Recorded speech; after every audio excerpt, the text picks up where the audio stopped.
Welcome to Art Ed Radio, the podcast for art teachers. This show is produced by the Art of Education University, and I'm your host, Tim Bogan.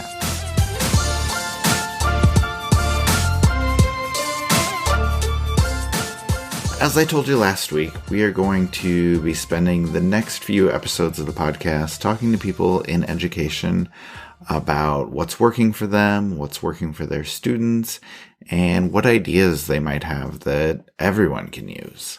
As with schools across the country being closed, I'm trying to look at this situation as an opportunity for us to share, for us to learn together, and ultimately to do what's best for our students.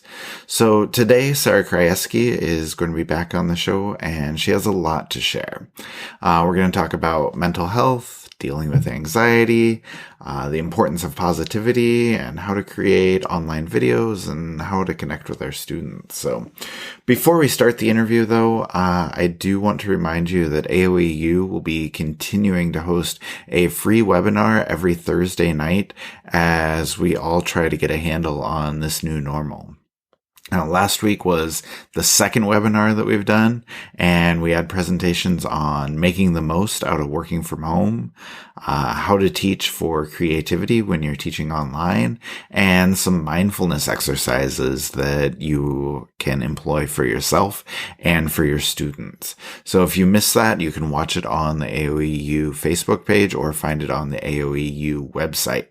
And this week on Thursday night, 7 o'clock Central, we will be back. You can register for that, see all the resources we've put together at theartofeducation.edu/coronavirus. Okay, Sarah has been waiting. It is time for us to chat. Let me bring her on and we can get the conversation started.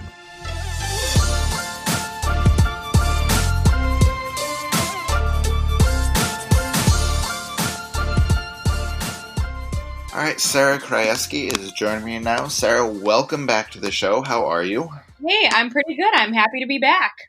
Awesome. I'm looking forward to talking to you. We have a lot of cool things to talk about.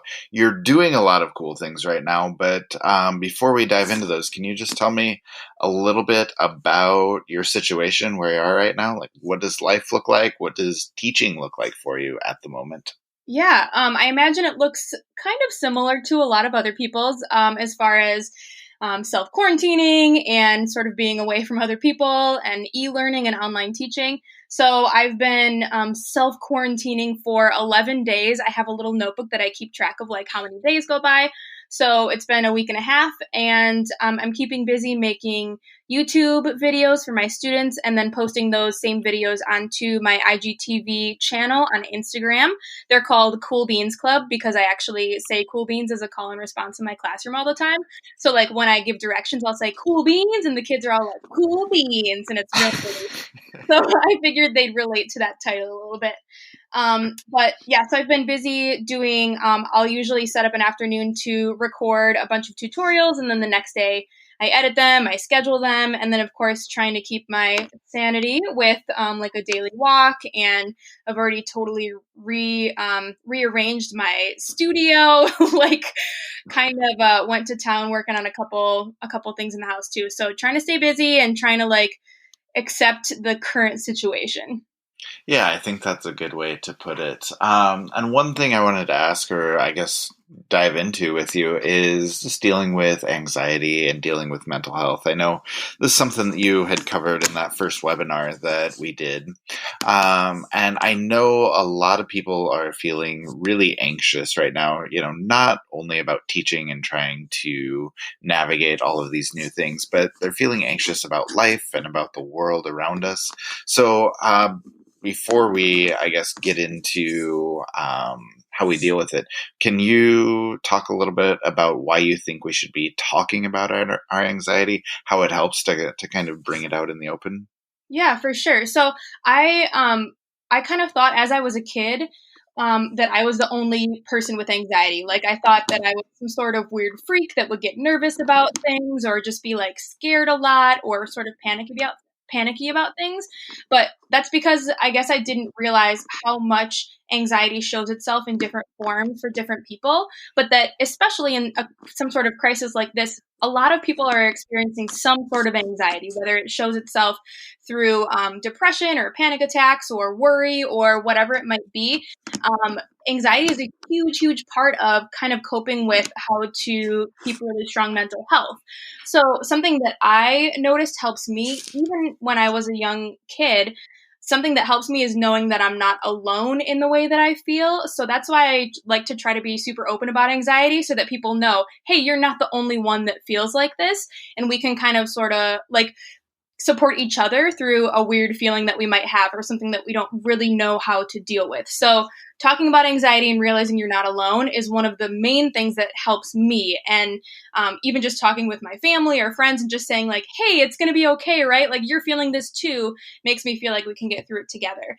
And then also something that has helped me a little bit that I've worked on specifically with my husband, Adam, we've been doing a lot of chatting about just how we can communicate well with each other. And I always used to be, but continue to be kind of nervous to talk about things like mortality and like life, death, and things like that. It's a scary topic, but the more we talked about it, the easier it got. So now I feel like we can have an interesting conversation about death or mortality, and it's less scary to me. So I'm kind of practicing that immersion therapy with talking about anxiety. And the more you talk about it, the more comfortable it feels. And it kind of takes away the power of like the scariness that it holds over us. So talking about it can be a really great way to kind of just make yourself feel a little bit better about the reality of it. Okay, that makes a lot of sense, and I think that's some good advice. And I guess taking it a little bit further beyond just talking about it and sharing about it, can you tell us about some ideas on strategies or just ways we can best deal with our anxiety? Yeah, for sure. And keep in mind, obviously, I'm not an expert. I'm just another person like everyone else here Right. who gets scared and who just likes to talk about the way you feel, because it can hopefully kind of tear down that barrier of being nervous about talking about therapy or anxiety or things like that too. So speaking about therapy, if you are able to continue or start therapy with someone, especially during this time, like once our school got canceled, I probably one of the first people I messaged was my therapist, and I said, hey, can we still have like our meetings? Can I do it online or via phone call? So I even have like a phone call this afternoon with her. So if you're able to do that or start that or look into it, you don't have to be someone that has this really tragic life event to do therapy. It can be something to help anybody and everybody. So I would highly recommend doing that if you're able. And then if that's not really a possibility, or in addition to therapy, doing check-ins with families and friends, family members and people that are around you. Like each day I have a list of people that I message and just say like, how's everybody doing today, right? And just kind of keep talking to each other so that you don't feel that alone feeling. And not just assuming that everybody is quote unquote okay during this time. A couple other things that have helped me, like I mentioned at the beginning, was doing a daily, it's kind of like bullet journaling, but it's like a real rough version of it. So I have a notebook that basically just says the date, how many days, I guess, like how many days into the quarantine it is. And then I'll write like a couple bullet points. So like even today I'm looking at my list and it just says like, okay, I'm wearing regular braids today. I'm listening to Glass Animals, the band. I'm listening to this podcast, or I started a roast in the slow cooker. Like it just says random bullet points, but that it kind of grounds me in what today is so that I can go back and kind of look back, or helps me sort of remember the main things that stood out for my day. So that's helped me a little with my anxiety and keeping track of what I'm doing. And then certainly the last thing I can think of is, of course, to make art. As art teachers, hopefully you find art therapeutic in whatever way you choose to make it. Hopefully it's not a stressful act for you, but it can be a way to kind of let out your feelings. If that helps you, it can also just be a way to practice and experiment and take your mind off of something if you're getting a little distracted. My favorite thing that kind of touches on that a little bit, if you're familiar with the artist Laurel Birch, she has a lot of health issues, and she would work with really beautiful, bold, bright colors. And was being interviewed and asked, somebody had asked her, do you ever paint your pain?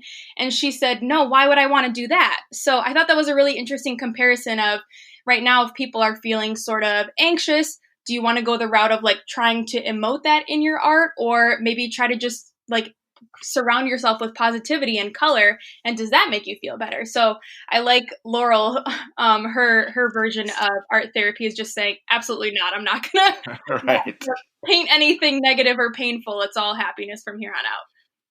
Yeah, well, that's actually the perfect segue into what I wanted to talk about next. Just kind of spreading positivity and using art to, do things for other people. Because I think, we always feel better when we're doing positive things for the people around us. Yeah. And you shared on this topic, again, back in the webinar, but can you talk about just some ideas for spreading positivity with art, whether those are things that you've done yourself or some cool things that you've seen other people doing? Yeah. So the main thing that I shared on the webinar was just a simple way to do positivity posters, since we're all mostly inside, creating some sort of poster that you can put up in a window so that as the multitude of walkers that have been out kind of pass by your window, it helps to give them a little bit of a boost. So whether it's a positivity poster or I believe it started in Italy, there's been like this rainbow celebration where you can make a really awesome rainbow and then post that in your window. So I've seen these really awesome ways to kind of almost decorate your home or the space that you're in, and then share positivity through words or images with those posters. So I know that we'll have probably link to that as well. Mm-hmm. And then I also clearly with the mantra, I put a lot of weight in positive affirmations, both for my students and myself. So I've been writing on like the mirrors in my home, in the bathroom, or we have a chalkboard in the kitchen. So I have things on there like this too shall pass, or it is okay, and having affirmations around me to kind of use that positivity with words as I'm just kind of meandering around my house. It's all around me. So that can be really helpful. Some other things that I've seen to spread positivity is, I think it's called like Chalk the Walk, but it's really just decorating either your driveway or a sidewalk with a sidewalk chalk, so you can spread rainbows in that way, positivity. Yesterday I went outside and I made this kind of like activity course.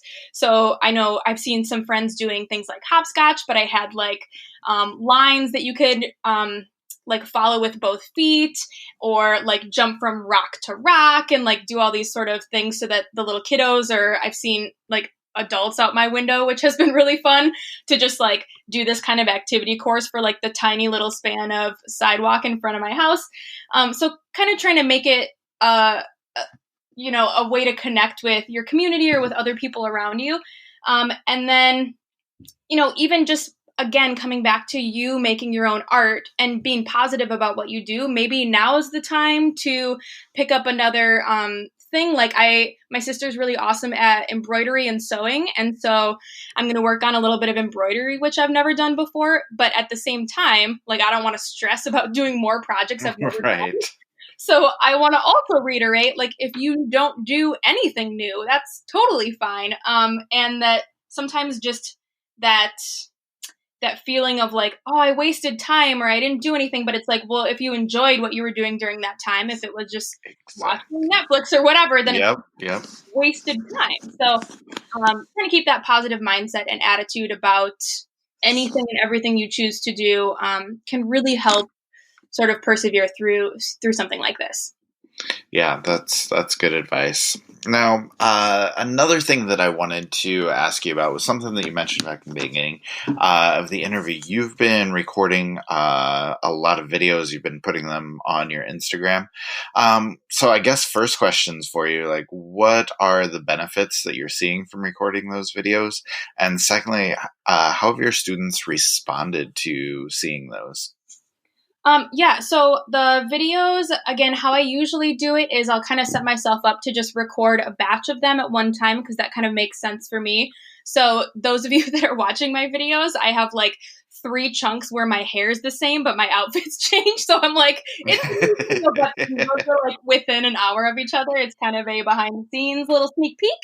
But the benefits that I see there are lots. Of course, the first one is that my students can access them whenever they would like. It's on YouTube and Instagram, whether they have some sort of technology at their fingertips, ideally, but I know that not all of our students do. But kind of the fact that they're short, it doesn't have to be a live thing for me is really beneficial, and that also it's out for a lot of artists. So I've seen people, like students that are not my students, that are doing things, and I love that, because the whole point in doing things, especially now, is to make it easy and attainable for as many people as possible, because it is kind of tricky right now. So we really have to lean on our community to help each other.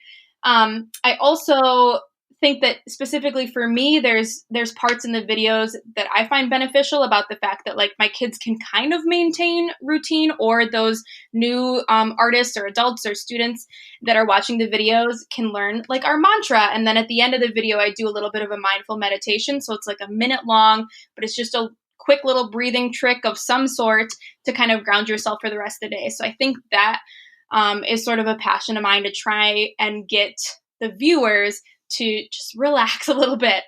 Yeah. And I know you asked about how my students are responding to that, but ironically, last week was a prep week for us. So people were preparing things, and then this week is my spring break. So technically, they aren't doing anything with them yet. Well, so e-learning for us technically doesn't start until March 30th, but I've already posted like 8 videos because I can't like not do something. So right. I wasn't required to do anything until after spring break, but I'm like, you know what? Let's just go for it. So that's why they're out, but I still have seen a lot of people sending me things about the stuff they've been doing. So it's been a really awesome way to kind of just get started. It works for me. I'm comfortable doing it, and we go to town. Yeah, that's really cool. And I guess I wanted to ask you too, I've seen so many people asking about, how do you record videos? What should I do? Et cetera, et cetera. And I guess I just want to give people an idea on how they can get started with that. So question for you is like, what are some of the topics you've covered, and what advice would you have for people who are maybe apprehensive or don't know where to start when it comes to recording videos? Yeah. So I actually have an article for how to make videos that we can link to as well. So it's got sort of the way that I do it. Naturally, everyone might have to just tweak it a little bit to figure out what you're comfortable with. But something that I loved from the webinar with Amber Kane too was reminding you, and I know a lot of people were mentioning it as well, but I remember her saying, like, don't feel like you have to edit things, and watching your teacher mess up and be like, I don't know how to turn off the camera is kind of fun. Like, it's okay if it's not perfect, and the kids will love that. So remember to just do what you're comfortable with. But as far as how to start, I use iMovie because that's what's available to me, and I film it on my phone only. And then the only kind of like fancy hardware that I have is like a gooseneck phone holder. So it just clips onto something, and then it's got sort of this big long wire, I guess, and then a clip for my phone. So you can put your tablet in and then do things like bird's eye views or some other like higher up filming instead of having to hold that device. So that works for me, but that's really all I have. And then I edit in iMovie, and that's it. So I don't try to make it too complicated. But again, if you've never done online video stuff before, I have some tips in the article, and also just reminding yourself not to stress about it, because now is not the time to add like that extra stress. So just do what you're comfortable with.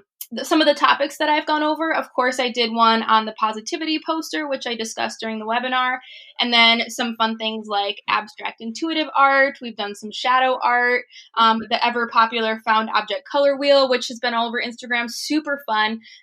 Shape creatures, collaborative coloring sheets, which I totally made my husband color for me. I was like, I need you to color on camera. Like, one of the upcoming videos is a memory game. So like I made these memory cards, and then I go out into the living room and I'm like, hey, can you come play memory with me quick on camera?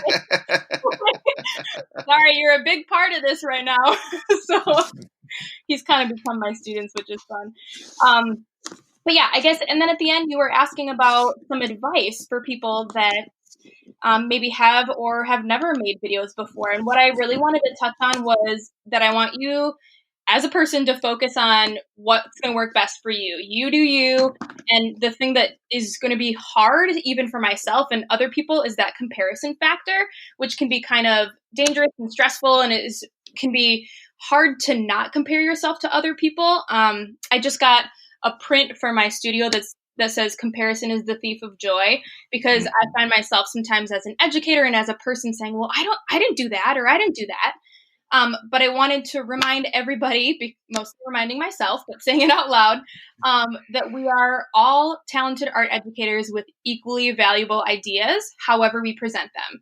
So just continue to share and create, and you can reinvent or be inspired without hesitation. So just because you might have seen someone say, oh man, X art teacher already posted about making rainbows, now I can't do that. It's like, well, yeah, you can. Your kids want to see what you do, and maybe somebody won't be able to see their video or whatever. I think we all just have to remember to take a deep breath, be strong for us as educators, and share content without the fear of being judged or comparing yourself, and reminding you, especially on Instagram and social media, which is kind of where we're all living right now, that you're seeing everybody's highlight reels. Like when you're seeing like the Cool Beans videos, like I've edited those, right? I'm picking the clips that work and that I didn't stumble over my words for. So like that's my highlight reel. That's the best video that I can put out. But there's points where it doesn't go well, or I'm frustrated or whatever. And that's not the part that you're seeing. So just kind of a shameless plug to say, everybody breathe. We don't need to compare, but that we can all be talented, wonderful art educators and share with each other and encourage each other to kind of keep going through this very weird time. Yeah, I think that's some excellent advice. Cool. Now, before we go, while we are all quarantined and staying at home, I'm having all my guests give out some recommendations. So we need to chat about something to watch, something to read, and something to listen to. So let's start, Sarah, with your recommendation for something that people should be watching right now. Yes. So something that I recently discovered, it's called Repair Shop, and it feels like the Great British Baking Show, but it's like with antiques. So it's really amazing. Like I love British Baking Show because there's like this gentle piano music, and it's like everybody's like quietly, calmly stressing about making muffins. Yes. It's so amazing. But the Repair Shop is just as cool because people bring in some sort of loved object that, has things wrong with it. And then these awesome repair people like bring it back to life, and it's really wonderful. So it's like super chill, great music. And I grew up watching like Antiques Roadshow. So kind of like right in line, but a modern twist. So I would suggest that highly. Oh, I like it. My recommendation, I have been watching a lot of NPR Tiny Desk concerts on YouTube. Oh my gosh, I've not heard of that. They're fantastic. Basically, you literally have these people in the NPR office in front of a tiny desk playing whatever, and like no matter what genre of music you like, there is Tiny Desk concerts for everybody. And yeah, they're fantastic, anywhere between 10 and 20 minutes long, and just great if you need a break. So perfect. Yeah, check those out. Second thing, something to read. Okay, so I'll admit I'm not like a person that's going to sit down and grab a book all the time. But I do have a book that I wanted to share that's been on my nightstand for a while that I hope I'll be able to read. And it's The Cuckoo's Calling by Robert Galbraith, which is J.K. Rowling's not ghostwriter. What do we call that? Pseudonym? Yeah. Mm-hmm. So I've been wanting to read that. I kind of like started it, and especially during the school year, I can never seem to finish like a long book, but right. I've heard it's really great, and I'm excited to read it. Oh, that's really good. So I just finished this book called Born to Run by Christopher McDougall. I just finished a really long run, and I have this bad habit of like accomplishing a long run and then be like, I'm never running again. Like I did that. I'm done. But anyway, I wanted to read that book again. It's like my third time, but it always kind of inspires me to get back out and like keep exercising and keep running, which is something I need right now. So that's a really good one. All right. And then finally, recommendation for something to listen to. Okay, so I had to break it into two categories because I'm a pretty big podcast listener and I love music, like especially in my studio. I'm always going to be playing music. So podcasts, I'm just going to list them. Don't be mad at me, Tim, for having like 4. How long is this list? We only have so many. No, I'm just kidding. Sorry. We can do long podcasts because nobody minds. Like they're stuck inside. They need stuff to listen to. So yeah, go for it. So the podcast list would be You're Wrong About, which is a great one. They talk about like things from history, like, I don't know, O.J. Simpson trial and the Tanya Harding incident, like different things, and then go into how the media kind of turned that. And the hosts are really funny and hilarious, and it's awesome. So that one's called You're Wrong About.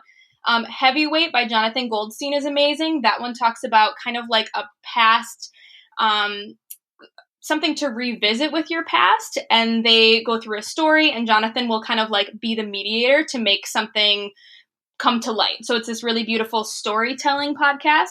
The Dollop is another one that has to do with history, which is not my like favorite thing in the world. Like sitting down and trying to memorize history is so not my forte.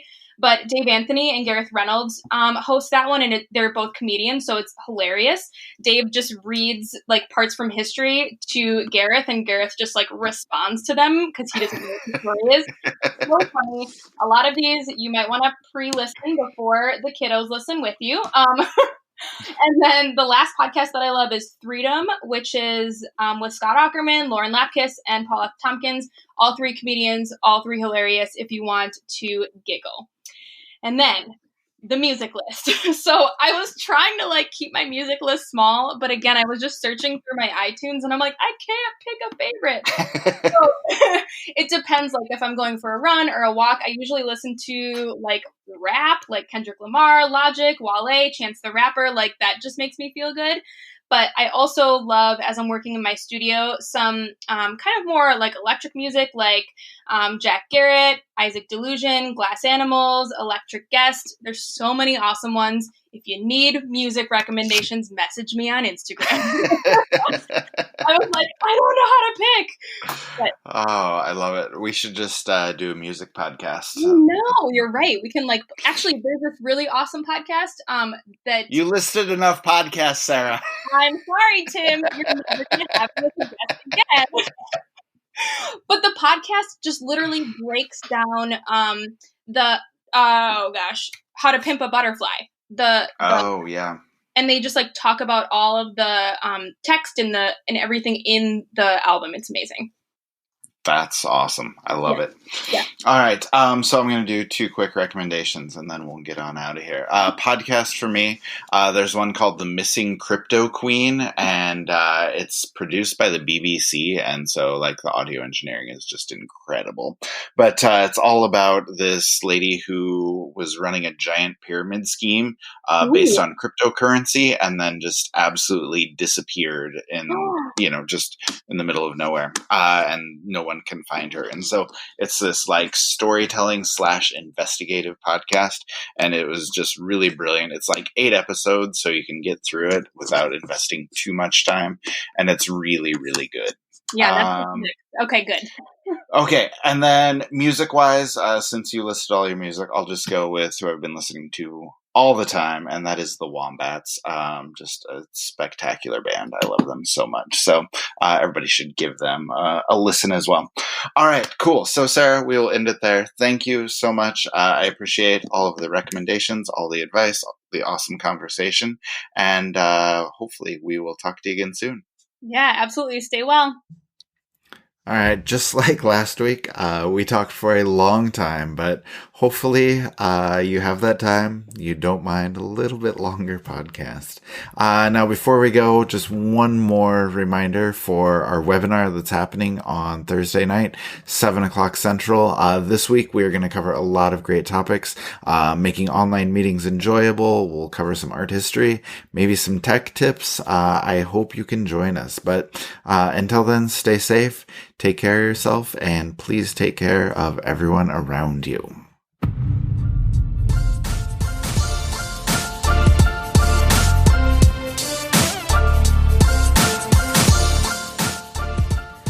Art Ed Radio is produced by the Art of Education University with audio engineering from Michael Crocker. Thank you for listening, and we'll be back with you again next week.